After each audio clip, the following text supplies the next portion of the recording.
श्री शिवाय नमस्तुभ्यम. माझे नाव पार्थेश देवेंद्र नामजोशी आहे. रुद्र ज्योतिष चॅनलवर मी आपले सर्वांचे सहर्ष स्वागत करीत आहे. ग्रहांच्या कारकत्वाविषयी मागील भागामध्ये आपण शनी या ग्रहाच्या कारकत्वाविषयी माहिती घेतली.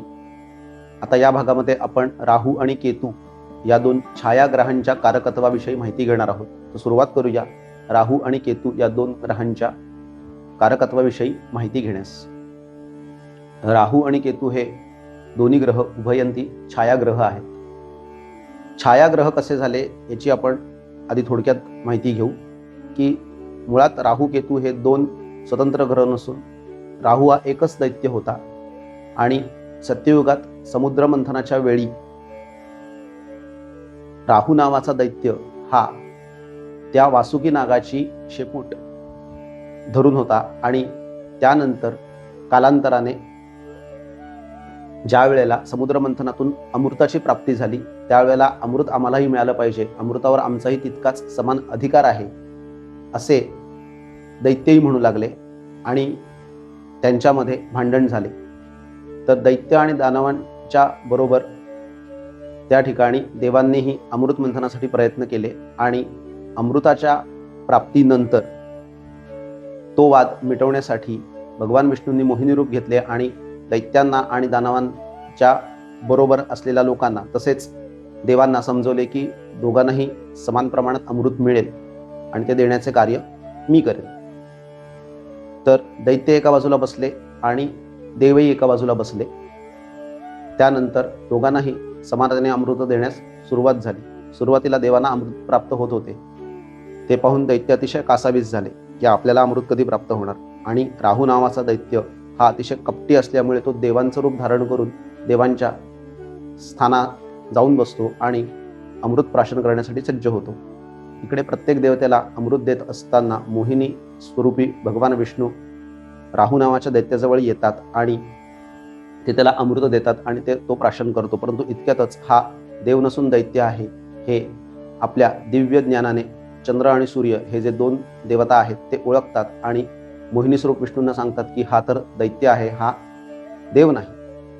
आणि राहू आपल्या मूळ स्वरूपात प्रकट होतो आणि तो दैत्य आहे पाहून मोहिनी स्वरूप धारण केलेले विष्णू त्याच्यावरती सुदर्शन चक्र चालवतात आणि त्या सुदर्शन चक्राने राहू नावाच्या दैत्याचे दोन भाग होतात. धडाचा भाग वेगळा होतो आणि डोक्याचा भाग वेगळा होतो. आता त्याने अमृत जे प्यायलेलं असतं ते त्याच्या गळ्यापर्यंत येऊन अडकलेलं असतं. त्यामुळे विष्णूंच्या सुदर्शन चक्राने त्याचा जरी वध झाला तरी ते डोकं तसंच राहतं आणि धडही तसंच राहतं. म्हणजे राहू हा अमर होतो. फक्त सुदर्शन चक्रामुळे त्याचे दोन भाग होतात. अशा प्रकारे ते दोन छायाग्रह निर्माण झालेले आहेत. मग राहू या ग्रहाची कारकत्व काय आहेत तर राहू हा दैत्यच असल्यामुळे मुळातच राहू हा ग्रह कपटी म्हणजे छळ करणे या गोष्टींचा कारक आहे. तसेच तो मायावी आहे म्हणजे तो जसा दिसतो तसा तो नाही. तसेच त्याचे अस्तित्व कसे आहे तर आपल्याला ते दिसत नाही परंतु जाणवते. म्हणजे ज्या गोष्टींचे अस्तित्व आपल्याला जाणवते पण आपल्याला त्या गोष्टी दिसत नाहीत त्या सगळ्या गोष्टींवरती राहूचा प्रभाव आहे. म्हणजे उदाहरण द्यायचं झालं तर राहू कोणत्या गोष्टींचा कारक आहे तर कन्सिल इलेक्ट्रिसिटी. म्हणजे कन्सिल इलेक्ट्रिसिटी आपल्याला डोळ्यांनी दिसत नाही परंतु विजेचा शॉक बसतो म्हणून आपण विजेचे अस्तित्व मान्य करतो. म्हणजे कोणत्याही प्रकारची कन्सिल इलेक्ट्रिसिटी ही राहूच्या अंडर येते. तसेच राहू हा एक विषारी ग्रह सुद्धा आहे आणि त्याच्या तोंडातून सतत एक वायू बाहेर पडत असतो. म्हणजे रासायनिक खते, केमिकल्स, फर्टिलायझर या सगळ्या गोष्टींचा कारक राहू ग्रह आहे. राहू हा सर्पाचे मुख आहे त्यामुळे तो सर्पाचाही कारक ग्रह मानला गेला आहे. तसेच डोक्याचाच फक्त भाग असल्यामुळे राहू हा कॉम्प्युटरचा सुद्धा कारक आहे आणि सॉफ्टवेअरचा देखील कारक आहे. तसेच तो म्लेंच आहे त्यामुळे विदेशी लोकांचा विदेशाचा तो कारक ग्रह आहे. राहूच्या अखत्यारीत म्हणजे राहूच्या अंडरमध्ये कोणते देश येतात तर सर्व अरब कंट्रीज या राहूच्या अंडर येतात. मग दुबई असेल, कतार असेल, ओमान असेल, सौदी असेल या सगळ्या कंट्रीज राहूच्या अंडर येतात. शिवाय राहू हा छली आणि कपटी आहे म्हणूनच तो राजकारणाचा सुद्धा कारक ग्रह मानला आहे. कारण राजकारणामध्ये कपट हे करावंच लागतं त्यामुळे तो राजकारणाचा सुद्धा कारक आहे. म्हणजे ज्याला कलियुगामध्ये राजकीय सत्ता प्राप्त करायची असेल त्याच्या पत्रिकेमध्ये राहू हा बलवान असावा लागतोच. त्याशिवाय त्याला सत्ता प्राप्त होऊ शकत नाही. कारण सत्ता प्राप्त करून देण्यासाठी राहूची परिस्थिती कलियुगामध्ये फार महत्त्वाची आहे. राहू हा आपल्याला फिजिकल गोष्टींमध्ये अडकवतो. म्हणजेच सत्ता, पैसा, प्रतिष्ठा, मान या गोष्टींच्या तो पाठीमागे आपल्याला पळायला लावतो. कारण त्याच्याकडे डोक्याला ज्या वेन्स जोडलेल्या आहेत, विचार करण्याची जी क्षमता आहे ती राहूकडे आहे, म्हणून राहू सर्व फिजिकल गोष्टींकडे आपल्याला पळवतो. अशा प्रकारे ही सगळी राहूची कारकत्व आहेत. आता आपण विचार करूया केतू या ग्रहाच्या कारकत्वाविषयी. केतू या ग्रहाचं चिन्ह आहे ध्वजा, झेंडा. आता तुम्ही बघितलं असेल की मंदिराच्या शिखरावरती पण झेंडा असतो. आता झेंड्याचं कारकत्व केतूच्याकडे आहे, परंतु झेंड्याला महत्त्व कधी प्राप्त होतं? नुसतं जर तिथे दांडा बसवला तर त्याला महत्त्व प्राप्त होतील का? नाही. तर त्या दांड्यावरती ज्यावेळेला पताका लागते आणि तो झेंड्याचं स्वरूप घेतो, त्यावेळेला त्या ध्वजेला, त्या झेंड्याला महत्त्व प्राप्त होतं.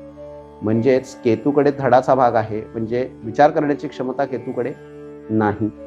म्हणजे तो डिटॅचमेंटचा कारक आहे, लिबरेशनचा कारक आहे. म्हणून केतू हा मोक्षाचा कारक म्हटला गेला आहे. म्हणून एखाद्या माणसाच्या पत्रिकेमध्ये मोक्षस्थानात, व्यवस्थानामध्ये जर केतू बलवान झाला तर तो त्याला मोक्ष देण्यासाठी समर्थ आहे. उच्च आध्यात्मिक ज्ञानाचाही केतू कारक ग्रह आहे. केतू हा रोगांमध्ये कॅन्सर दर्शवतो. तसेच त्याचे वय किती आहे तर 48 आहे, म्हणजे अतिशय समंजस आणि वृद्ध असा तो ग्रह आहे. 48 वय होऊन गेल्यानंतर केतू ग्रहाचा जास्तीत जास्त प्रभाव आपल्याला कुंडलीमध्ये दिसून येऊ शकतो, कारण त्याचं वय 48 आहे. केतू ग्रह सुद्धा राहूप्रमाणे धडाचा भाग आहे आणि राहू डोक्याचा भाग आहे. धडाचा भाग असल्यामुळे केतू हा कॉम्प्युटर क्षेत्रामध्ये हार्डवेअरचा कारक ग्रह आहे. म्हणजे जिथे वायर कनेक्शन वगैरे येतं त्या सगळ्या ठिकाणी हार्डवेअरमध्ये केतू ग्रहाचं कारकत्व हे चालतं. तसेच केतू एखाद्याच्या पत्रिकेमध्ये बलवान असेल तर अशी व्यक्ती आध्यात्मिक क्षेत्रामध्ये उंच जाऊ शकते. याचं उत्तम उदाहरण आहे म्हणजे पंचम स्थानामध्ये स्वामी विवेकानंद यांचा असलेला केतू, ज्या केतूच्या बळावरती ते आध्यात्मिक क्षेत्रामध्ये उंची स्थानावरती गेले. केतू हा दैत्यांना शरण गेलेला ग्रह नाही, तो देवांना शरण गेलेला ग्रह आहे. त्याची उपास्य देवता ही गणपती आहे. म्हणजे केतू हा ग्रहाला अनुकूल करण्यासाठी गणेश साधना केली तरी सुद्धा केतू अनुकूल होऊ शकतो. केतू या ग्रहाविषयी माहिती कारकत्वाची अशा प्रकारे आहे. श्री शिवाय नमस्तुभ्यं. जर तुम्हाला माझा हा व्हिडिओ आवडला असेल तर चॅनलला लाईक करा, सबस्क्राईब करा, बेल आयकॉनवरील बटन दाबा. बेल आयकॉनवरील बटन दाबल्याने येणाऱ्या नवीन व्हिडिओविषयी आपल्याला माहिती मिळू शकेल. आपल्याला नवीन माहिती देण्यास आम्हाला अतिशय आनंद होतो. श्री शिवाय नमस्तुभ्यं.